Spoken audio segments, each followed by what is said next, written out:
¿Qué amigos? Bienvenidos a 2.5 Gasteiz 21 de marzo del 2016. Arrancamos lo que es una semana corta en fondo y en forma, de alguna forma, porque sí que es verdad que hoy todos nos hemos levantado pensando que es miércoles.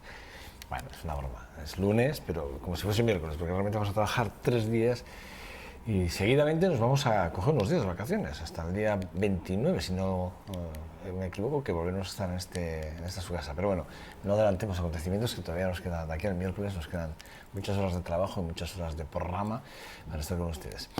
Bueno, arrancamos el día 21 pensando, puestas todas las miradas, si me lo permiten, en el partido de ayer, en el Baskonia, un partido para borrar. Yo ayer salí del pabellón pensando, inclusive, que nunca había visto, o no he visto, desde que está Burusis en el equipo del Baskonia, no recuerdo haber visto un tanteo personal en su casilla de 0 puntos. Pero cuando digo 0 puntos, ayer Burusis no metió ni una sola canasta. No jugó mucho, pero poco que jugó, ni una sola canasta, ni una sola. Pero bueno, eso vamos a hablarlo y lo hablaremos con Jon dos Santos. En mitad de este programa, de este 2.5 Gasteiz. Bueno, vamos a arrancar este día 21 y lo vamos a hacer hablando de cultura. Ya saben que además a mí cuando hablo de cultura se me ponen aquí estos colores como a Heidi, pero en plan feliz, porque la cultura, siempre les digo lo mismo y parece un poco pesado, pero sí que es verdad que es una parte muy importante de mi vida y siempre la defiendo en todo su contexto, si puedo. Y a veces de forma muy vehemente. Y lo digo porque sí que es verdad que yo creo que la cultura es la base fundamental de una sociedad que quiere crecer, o que quiera o pretenda crecer. Y bueno, pues por H por B siempre he pensado que nuestros políticos no tienen esa intención, ¿no? O sea, como que la cultura es algo que, bueno, que debe ser inherente a ciertos estadios o formas de pensar, ¿no? Ideológicas y también en un momento determinado, ¿por qué no? Pero sí que es verdad que, bueno, la cultura es una parte importante. Fíjese, yo hace poco, comentando con un buen amigo mío, hablando de ¿qué espero? Me preguntan, tú, Joseba, ¿qué esperas de la cultura? Y yo decía, la cultura espero todo, lo que no espero nada es de los políticos, de estos que gobiernan y que a veces hablan de la cultura como aquel que puede hablar de verdad, de un papel, de un folio, de un escrito de forma banal, ¿no? Pues más o menos. Y siempre soy muy duro, y es verdad, porque soy duro porque hay que serlo, porque a veces yo creo que en situaciones como estas, en las que, por ejemplo, venimos reclamando una renovación, un debate sobre la ley de mecenazgos, que es sumamente importante para que la cultura realmente tenga la consideración que se tiene en Europa, en las que las empresas sí que es verdad que no solo aportan porque tienen un interés cultural, sino porque además tienen esos beneficios que pueden hacer que sus riquezas también sean repartidas a través de instituciones. Aquí esto no pasa, y es una tristeza en la que debemos estar sujetos, por desgracia, para los que nos gusta esto de la cultura. Bueno, pues en medio de todo esto, que les cuento así, en medio de todo esto que puede ser catastrófico, tal y como lo cuento, y podrían ustedes decir, joder, o sea, la verdad es que lo pones muy negro, no, es que es así de negro, créanme que es así de negro. Ustedes salen de la puerta para afuera de este estudio, de este hotel donde estamos, en el Gran Hotel Lacua, y la vida fuera es, como decía un amigo mío, fuera hace mucho frío, y es así. Bueno, fíjese, pues en medio de todo esto, Orbain Kultur Elkartea nace con esa parte de decir, nosotros queremos defender un estilo de vida, de cultura, de forma de entender la música y la vida desde los años 80 hasta nuestros días. Y nacen en defensa, y lo digo, del punk rock en Euskal Herria. Y lo digo, y lo voy a hablar y lo vamos a comentar ahora con Iker Zubiak, que es el presidente de la asociación. Bueno, buenos días. Buenos días. Yo decía todo esta entrada que bueno, que son así, que catastrofista es este tío, ¿verdad? Pero Iker, tú y yo sabemos que esto no es así.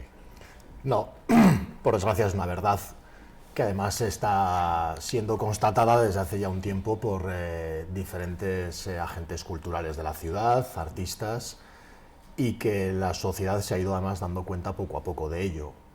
Por desgracia, las políticas culturales que han venido desde los que supuestamente tienen que salvaguardar los aspectos culturales de una sociedad, que son las instituciones, pues no han sido unas políticas acertadas.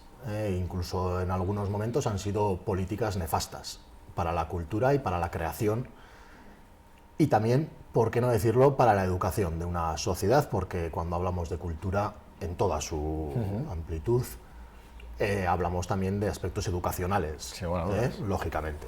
No estamos, por lo tanto, bueno, creemos que se ha aportado, se ha apostado por un determinado modelo cultural, en algunos momentos incluso alejado de lo que históricamente ha tenido esta sociedad, la sociedad alavesa, la sociedad gasteiztarra, pero la sociedad vasca en general. Incluso podría decir que, bueno, pues, que ese alejamiento ha sido deliberado. Por lo tanto, bueno, pues creemos que durante mucho tiempo, como decía, se ha apostado por modelos erróneos que han conducido, pues, a una situación complicada y que los propios artistas a día de hoy, en el 2016, pues vienen denunciando y lo vienen haciendo desde hace ya un tiempo, y nos ha llevado, bueno, pues a una situación que algunos califican como extrema o complicada. Nosotros tampoco vamos a entrar a designarla de una u otra manera, pero sí que la vemos con preocupación. Sí que es verdad que nacéis, y ahora vamos a hablar con qué objetivos nacéis, ¿no? Pero Orbáin sí que de alguna forma quiere defender el punk rock en Euskal Herria, pero fíjate, yo cuando leo, y además dice, pero es que además dice, vamos a trabajar para reconocer cómo se debe a Sebastián Iradier o a Donai. Sí. Aparte, fíjate que dices, bueno, o sea, vamos a ver cómo que tiene que ver el punk rock, Euskal Herria, y no, dices, sí, choca, ¿no?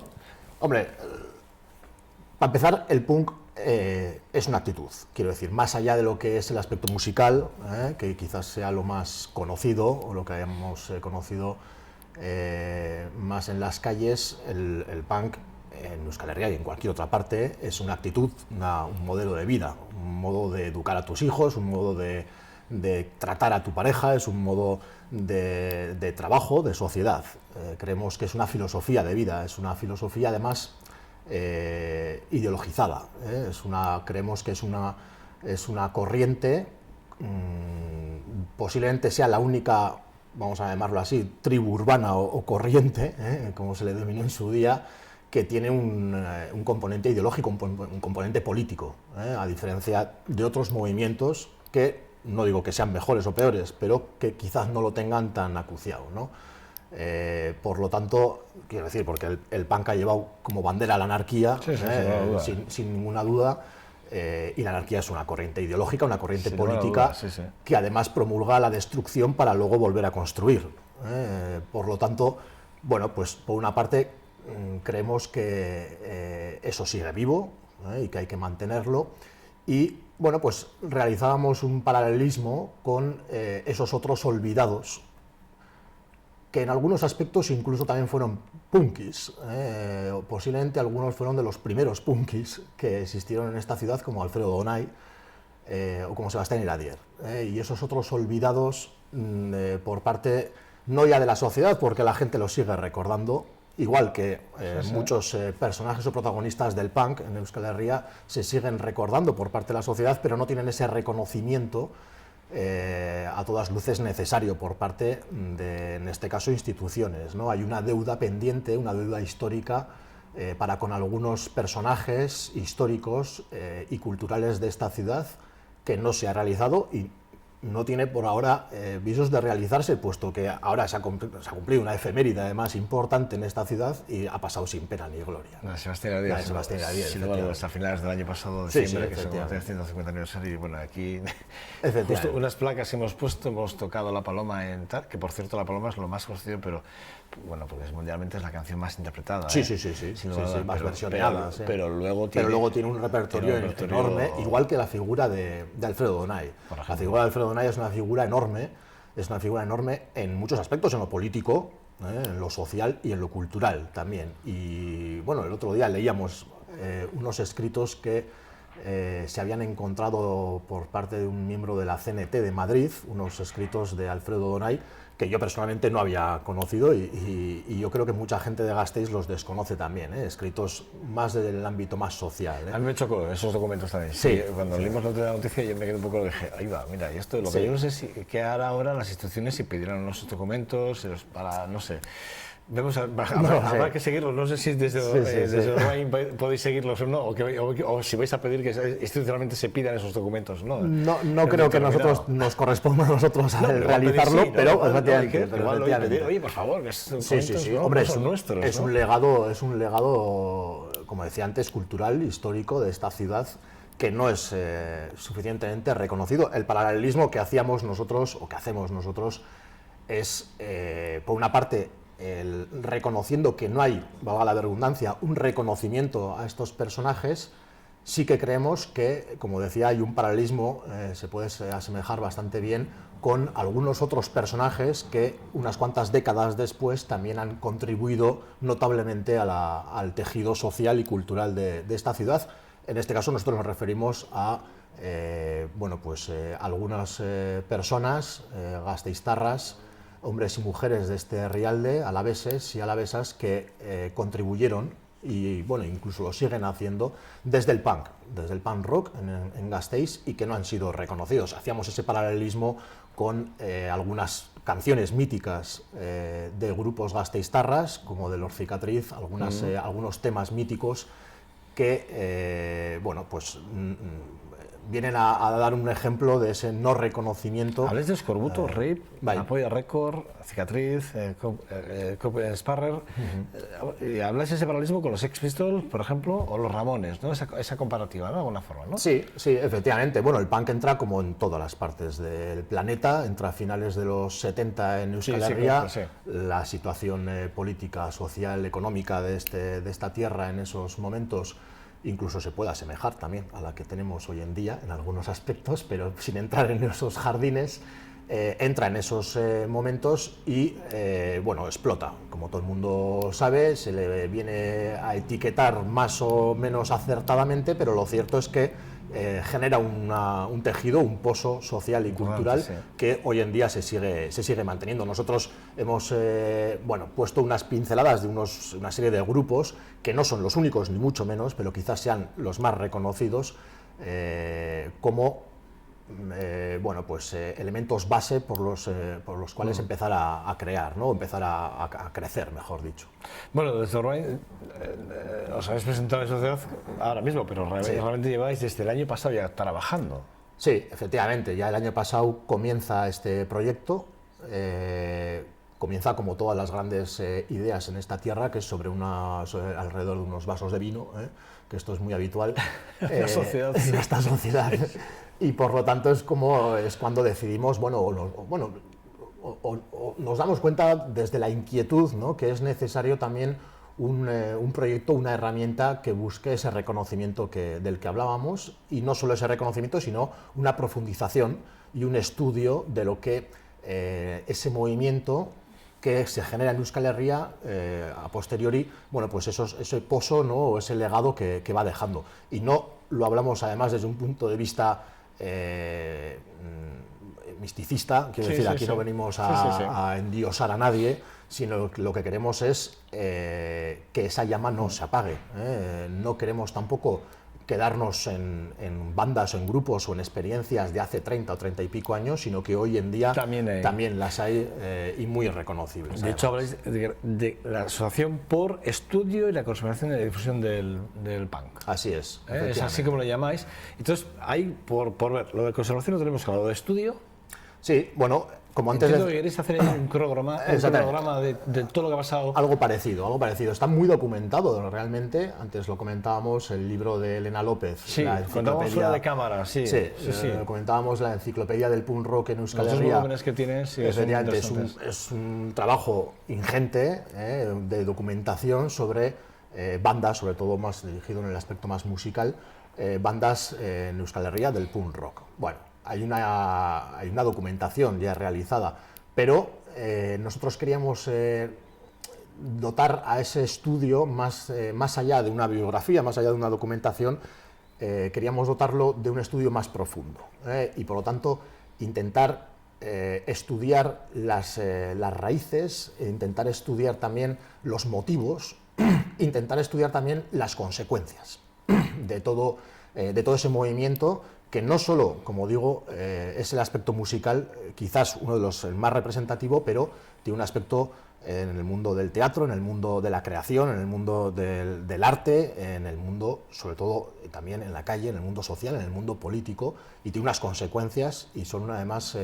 consecuencias en algunos aspectos negativas, por qué no decirlo, porque todo tiene un aspecto positivo y otro negativo, como todo en la vida, pero luego creemos que también tiene unos aspectos positivos que no podríamos entender muchas cosas de las que ocurren hoy en día en Gasteiz, por ejemplo, sin saber de dónde venimos. Y esto ocurre en el punk y ocurre en cualquier aspecto de la vida. Súper interesante. Pero también habláis del metal, habláis del heavy, es decir, no solo vais a quedar en el punk, sino que además abrís ese abanico, ¿no? Sí, abrimos el abanico. Entiendo que por la transversalidad que hay entre las músicas diferentes, ¿no? Sí, por una parte por la transversalidad, como bien dices, y por otra parte también, porque aunque durante muchos años quizás se le pudo considerar a Gasteiz como una de las capitales del punk, no solo en Euskal Herria, sino posiblemente en toda Europa. Sí, sin lugar a dudas. Sin lugar a dudas, efectivamente. Sin lugar a dudas. También es cierto que en cuanto es un poco la cuestión esta que hablábamos antes de las etiquetas, ¿no? Que quizás se tiende a etiquetar determinado movimiento, determinado grupo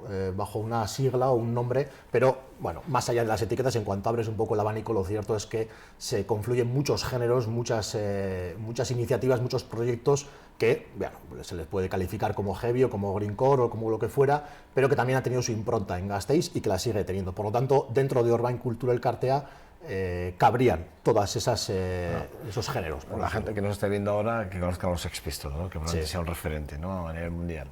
Pues ha llegado a mezclar el ska, el heavy, el reggae, ha mezclado todo con el punk, ¿no? Ha hecho lo que decía yo, esas fusiones musicales y a través siempre como la etiqueta, y permite que aquí se la pongan del punk, ¿no? A través de ahí ha transversalizado absolutamente todo, ¿no? Y eso es súper importante porque al final son culturas que se mezclan ahí, ¿no? Efectivamente. Y luego quizás igual se tiende de una manera simplista a relacionar el punk con determinado género musical, como antes decíamos, ¿no? Y bueno, hay unos exponentes claros, pero el punk es actitud, de tal manera que nosotros consideramos que hay mucha gente que es punk y no lo sabe. Bien entendido. Creemos que en esta tierra es una tierra que ha dado muchos punks y lo sigue dando. Hay muchas mujeres punks y las sigue dando. Y además, desde el punto de vista como decía, de actitud, más allá de los aspectos musicales. Por eso creemos, que hay muchos proyectos, los ha habido y los sigue habiendo, que sin ser a priori clasificados como un género punk, pero sí que la actitud que demuestran ante la vida, ante la sociedad y ante su manera de crear, pues es una actitud perfectamente considerable como contestataria, como radical, como frontal hacia lo establecido y por lo tanto punk. Oye, sí que vosotros habláis, ¿no? Habláis de Temeo, habláis, por cierto, Uribe, que estudió conmigo, un tipo fantástico al que conozco de toda la vida, 25 años, decís sus dos además, Gaztetxe. O sea, son dos palabras, o sea, que no podemos disociar de la cultura en Vitoria y evidentemente también decís, vosotros llegáis a comentar como que el Gaztetxe solo hay uno, en todo Euskadi es el de Álava, ¿no? El de Vitoria, ¿no? No. Pero como tal, sí, como vamos, que se mantiene. Hombre, no, lo que venimos a decir es que no es casualidad que Gasteiz sea, por decirlo de alguna manera, la única hiriburu, la única capital de Euskal Herria que mantenga una radio libre, a la vez Irratia, un Gaztetxe, una comisión de choznas y un cómic como el Temeo desde hace casi 30 años. Por lo tanto, creemos que no es casualidad. Si bien es cierto que en otras ciudades, en otros lugares, esto no ocurre porque la autoridad se ha encargado bien de ir cortándoles la hierba debajo de los pies. Y ahí hemos visto cómo se han ido desalojando gaztetxes en Iruña o en Bilbo, o cómo se han cerrado radios, o cómo proyectos artísticos se han ido dejando morir de inadición, o pues no han tenido ese recorrido que sí que ha tenido y tiene en Gasteiz. Y nosotros creemos que eso no es casualidad, que en Gasteiz se cuente con una experiencia alternativa de difusión como a la Vida Irratia, o que se cuente con una experiencia autogestionada y asamblearia como el Gaztetxe de Gasteiz, incluso otras experiencias de ocupación como las está viendo ahora mismo, por ejemplo en el Recaleor o que cuente con una comisión de choznas, de fiestas populares, también muy asentada en la sociedad y que no tiene además ni manera alguna de que eso vaya a cambiar, puesto que lo han intentado de algunas maneras por parte del ayuntamiento y no lo han conseguido. Bueno, nosotros creemos que no es casualidad. Hay otras experiencias también en Euskal Herria, a lo largo y ancho de esta tierra, muy interesantes en esos aspectos, pero nosotros somos de aquí, somos de Gasteiz, somos gasteiztarras y por lo tanto hemos crecido con esas experiencias y las hemos alimentado y queremos seguir que funcione, ¿no? que sigan funcionando, mejor dicho. Por lo tanto, bueno, sin más, consideramos que no es casualidad. Comentas que lo de Recaleor es curioso porque sí que es verdad que la simbología punk aparece mucho en el Recaleor, sí. Con los movimientos, Sí. Es decir, que sí que es verdad que la vemos ahí. Y digo, asociando un poco la idea del punk, los movimientos sociales, y como todavía, porque tú decías, no vamos a entrar, porque no vamos a entrar, es verdad, no vamos a entrar en la comparativa si todavía seguimos igual que hace 20 años, pero que en algunos aspectos, pero socialmente lo estamos viendo como en el Recaleor, que es verdad que esa simbología ha aparecido y aparece con esa parte anarquista que va solapada a la música de alguna forma. Habláis de esos círculos tóxicos, de los cuales decís que vosotros huís, ¿no? Que es de las subvenciones, las ayudas institucionales, huís de ello. Pero de alguna forma la asociación se tiene que mantener. Con los 80 socios que sois, ¿ponéis dinero? ¿Cómo hacéis esto? Porque tenéis algún local, creo que en Bruno Villarreal. En Bruno Villarreal tenemos el local de la asociación. Efectivamente, somos en estos momentos 80 socios y socias que pagan una cuota mensual con lo que se mantiene la asociación. Se mantiene no solo el propio local, sino las iniciativas que vengan de la misma. Hay una anécdota muy conocida, que es ese militar que cuando oye la palabra cultura echa la mano a la pistola, a la cartuchera. Bueno, pues nosotros creemos que en esta ciudad algunos representantes institucionales cuando oyen la palabra cultura echan la mano, no a la cartuchera, pero sí a la chequera. Y bueno, pues creemos en la autogestión. Sobre todo creemos que el ponerle apellidos a la cultura es uno de esos errores que antes nos referíamos al principio de la entrevista, al principio de la interlocución. El estar de alguna manera atado, el estar de alguna manera fiscalizado o controlado por una subvención, esa subvención venga de donde venga desde un componente público o privado, lo que en el aspecto cultural, yo no digo en otro tipo de aspectos, las subvenciones yo no voy a denominarlas que sean todas malas, porque habrá gente que necesite de ellas para poder también desarrollar su trabajo, pero en los aspectos culturales tiene un peligro muy evidente, que es que efectivamente te quedas, o esa iniciativa queda ligada a los designios del que subvenciona. Por lo tanto, bueno, nosotros consideramos desde el principio que hay una serie de marcos en esta ciudad que se han ido poniendo, como por ejemplo, hacemos referencia a Maya, a la mesa sectorial de la cultura en Gasteiz, de reciente creación. Hacíamos referencia a ella como uno de esos elementos más significativos de cómo se intenta fiscalizar la cultura en esta ciudad. Y uno de esos aspectos, y uno de esos marcos, nosotros a nuestra consideración, negativos para el desarrollo de la misma. A las artistas hay que dejarles.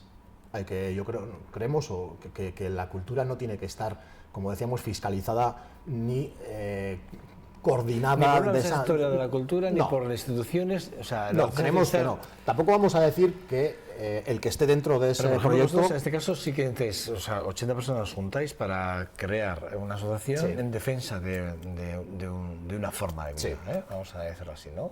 De alguna forma, si no os asociáis, es como que, bueno, podemos aportar ideas en conjunto y tal, pero bueno, no nos asociamos, pero sí que veis la necesidad de juntaros para intentar...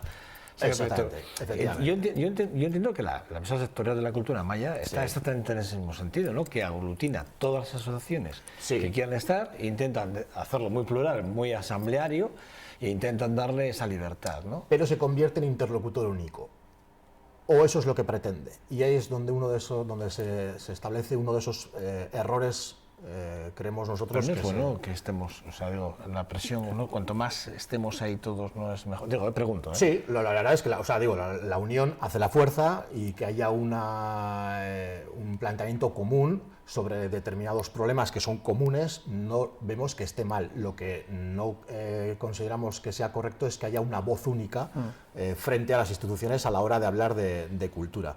Es más, creemos que el que haya diversas voces es realmente lo que favorece la expansión de la misma. Lo podemos hablar desde el punto de vista cultural, pero también desde otros puntos de vista. Yo prefiero que haya 3 programas alternativos en las fiestas de Vitoria que no uno solo. Y de hecho, volviendo un poco a lo que antes comentábamos, hoy en día en Gasteiz te puedes encontrar, no con 3, sino con igual 30 programas alternativos para 5 días de agosto. El programa oficial, el programa de la Comisión de Chondas, el programa de la propia Comisión de Blusas Inescas, el programa del Gasteche, hay una serie de programas. Entonces yo prefiero eso extrapolándolo al ámbito más general. Bueno, pues creemos que hay proyectos que no tienen por qué pasar por ningún filtro, mesa, marco, llamémosle como queramos, para que eso se desarrolle, sino que apostamos por la autogestión. Fíjate, pero ahí yo digo, porque sí que es verdad que más de una ocasión lo hemos oído, ¿no? Cómo se mercadea políticamente, individualmente, con ciertas asociaciones, ¿no? Sí. Cómo se mercadea, ¿no? Y Maya lo que pretende es que no se mercadee, o sea, que se vaya a un punto en común, y que ahí, no sé de qué forma transversal, bueno, sí lo sé, pero bueno, tampoco vamos a entrar en el detalle. De forma transversal sí que los proyectos que realmente tengan una cierta valoración puedan salir adelante. Bueno, pero eso no sin entrar, ¿no? Porque eso es muy largo. Pero siempre he pensado que la unión sí que hace la fuerza, ¿no? Sí. Nosotros también seguimos pensando eso, y por eso tamporo, vamos a ver, no criticamos los integrantes, de Maya, ¿no? Cada uno es libre de plantear su proyecto y su camino, y si quiere incluirse o no. Nosotros, a nuestra manera de ver, nuestro proyecto, nuestra herramienta, mejor dicho, porque al fin y al cabo Orbain Kultur Elkartea también pretende ser una herramienta, y de ahí el que el local lo pongamos a disposición de los artistas. Lo que pretendemos es no utilizarlo por ese camino, sino hacer nuestro propio camino. Bueno, sí que es verdad que tenéis, desde que empezasteis, más de una veintena de actividades, son las que habéis llevado a cabo. Creo que tenéis un calendario para este 2016 y para el 2017 con esas exposiciones que vais a realizar. 170 localidades y más de 300 personas estuvieron o acudieron al Centro Cívico de Aldave en septiembre. ¿Conociste ese llamamiento de alguna forma? Sí. Creo que es un número muy importante. Sí, la primera actividad, la primera iniciativa que se realizó pública fue la charla con el histórico anarquista Lucio Urturia. Sí. Él venía a su pueblo natal, a Nafarroa, a Cascante, a recibir un homenaje. Él vive en París. No es habitual que venga a su tierra, y por lo tanto, aprovechamos esa oportunidad que nos daba. Había unos cuantos socios y socias que le conocían a Lucio de anteriormente, porque Lucio es una persona que ha acogido en su casa a familiares de presos políticos que están en el Estado francés, y que les ha dado de alguna manera asistencia a la gente que viajaba tantos kilómetros viajando para el norte, de tal manera que había gente que le conocía, le propusieron el venir a una charla en Gasteiz, y él aceptó. Esa fue la primera salida pública que tuvo Orbain, con, como bien dices, una aceptación que incluso se nos fue de las manos, de aforo. Más de 300, Efectivamente, nos fuimos a un centro cívico, al Centro Cívico Aldave, con un aforo de 170, creo que 170 tenía. Sí, 170 al máximo, y llegas hasta las 300. Exactamente, y se nos quedaron otras tantas personas fuera del recinto, sin poder escuchar las palabras de Lucio. Aún y todo, lógicamente, no podemos sino valorarla como muy positiva la actividad aquella. Sí. Oye, Local Cero, vamos a hablar de Local Cero, que me queda menos de un minuto, y quiero hablar de Local Cero. Local Cero es como antes decíamos, una iniciativa muy encaminada, o totalmente encaminada, a que cualquier persona, grupo musical, de teatro, artístico, expositivo, nos da igual qué, incluso disciplina varia, disciplina cualquiera, que sea, tenga un local para poder realizar su proyecto. Por ejemplo, si nos ponemos en el aspecto musical, en Gasteiz hay muchos grupos de música, hay muchos locales de música, se hacen muchos trabajos en el ámbito musical, pero el dar el salto a un escenario muchas veces es complicado, y eso que hay, bueno, pues unos cuantos escenarios en Gasteiz, a verlos haylos, pero quizás entrar en ese circuito a mucha gente le puede resultar complicado, y de igual manera con el mundo del teatro, por ejemplo. Por lo tanto, lo que planteamos es el dotarles a esos grupos de un local gratuito, por supuesto, en el cual puedan ellos, realizar su primera actuación, por decirlo de alguna manera. Por eso lo hemos denominado local cero, ¿no? Para que ellos y ellas, bueno, pues vengan a nuestro local y ahí, pues bueno, puedan hacer un concierto, una primera exposición, una primera representación de teatro ante su público, ante su gente, sus familiares, sus amigos, lo que quieran hacer, y luego ya poder saltar quizás a otra plataforma más amplia. No tenemos ninguna pretensión ni económica, por supuesto, ni nada por el estilo, sino, como antes decíamos, esa herramienta tenéis que hacer un día un puertas abiertas, el día de puertas abiertas. Sí, sí, la verdad es que bueno, el local está abierto. Ahora tenemos una exposición, la de Arla, la del colectivo Arla, y por lo tanto se puede visitar jueves, viernes y sábados de 7 a 11 de la noche. Tengo los horarios aquí. Sí, jueves, viernes y sábados es. Sí, de 7 a 11 de la noche. El local está abierto, bueno, pues para que la gente lógicamente pueda ir a visitar, en este caso, la exposición de Arla o las que vayan a venir después de darnos toda la información para que nosotros podamos apoyar de alguna forma desde estos medios, de este medio de comunicación, por lo menos dar difusión a ese tipo de exposiciones que hagáis, o conciertos, o esos espacios que abrís para que la nueva gente que se integra en la cultura desde algunos espacios, pues bueno, pues que aquí tengan su espacio también, ¿vale? Sí. O sea, que contéis con nosotros este sentido. Sí, sin duda. Vamos. Bueno, Iker, no tengo mucho más tiempo. La verdad es que me quedo con preguntas, pero como entiendo que vamos a estar más en contacto a partir de hoy, ya sabes, yo lo suelo decir mucho y lo digo siempre de corazón, créeme, soy un tío transparente. Sí. Contar con nosotros, esta es nuestra casa cuando queráis. Igualmente, lo decimos además, nosotros estamos puertas encantados. Abiertas, sí que. Puertas abiertas, sí. Para todo el que quiera venir, para toda aquella persona que quiera venir en Gasteiz. No estaría mal, ir allí. Sí, oye, pues... Yo igual aprovecho ya, intentando acercarme a ver la exposición de Arla, igual me acerco por ahí. La verdad es que el local hoy en día reúne las condiciones para poder proyectar vídeos, para poder exponer cosas, exponer en la ¿Cuántos metros cuadrados tenéis ahí? No sé cuántos metros. Tiene un aforo de 60 personas, quiero decir, no está mal, no está mal. Y tiene una pared enorme para poder exponer, además del proyector que decíamos, y un pequeño escenario. Por lo tanto, bueno, creemos que es suficiente además para proyectos como el de Local Cero. Es una calle que conozco muy bien, que está al lado de la presentación de María, en el lateral, porque yo vivía justo ahí, muy cerquita. Toda mi infancia la he pasado allí, muy cerquita. Conozco bien la calle, o sea que pasaré un día por ahí. Muy bien, invitado estás. Iker Zubia, el presidente de Orbain Cultura. Cartea, eskerrik asko por venir a este 2.5 Gasteiz, ¿vale? Vale, eskerrik asko. Tu casa, recuerda, vuestra casa, en este caso, ¿vale? Lo recordaremos. Lo pongo en ti como persona visible, pero vuestra casa. Muy bien, eskerrik asko, Bueno, nada, pausa para la publicidad y regresamos en menos de un minuto. Hasta ahora.